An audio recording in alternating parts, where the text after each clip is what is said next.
കേരളത്തിന്റെ സാമൂഹിക രാഷ്ട്രീയ സാഹചര്യത്തിൽ വ്യത്യസ്ത മതത്തിൽപ്പെട്ടവർ പ്രണയിക്കുന്നതും വിവാഹിതരാകുന്നതും പുതുമയുള്ള കാര്യമൊന്നുമല്ല.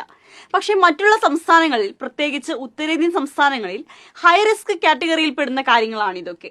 വ്യത്യസ്ത മതത്തിൽപ്പെട്ടവർ പ്രണയിച്ചു പോയാൽ ലവ് ജിഹാദ് എന്നാരോപിച്ച് നാട്ടിൽ വർഗീയ സംഘർഷം സൃഷ്ടിക്കാനുള്ള സാഹചര്യം ഉണ്ടാക്കിയെടുക്കുക എന്നതാണ് ഹിന്ദുത്വ സംഘടനകളുടെ പ്രധാന പണി.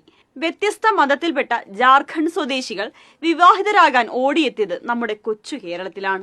ജാർഖണ്ഡ് ചിത്തപൂർ സ്വദേശികളായ മുഹമ്മദ് ഗാലിബും ആശാവർമ്മയുമാണ് കഴിഞ്ഞ ദിവസം കായംകുളത്തെത്തി വിവാഹിതരായത്. ഇവർ പ്രണയത്തിലാണെന്ന് നാട്ടിൽ അറിഞ്ഞതോടെ ലവ് ജിഹാദ് ആരോപണവുമായി പ്രദേശത്തെ ഹിന്ദുത്വ സംഘടനകൾ രംഗത്തെത്തി.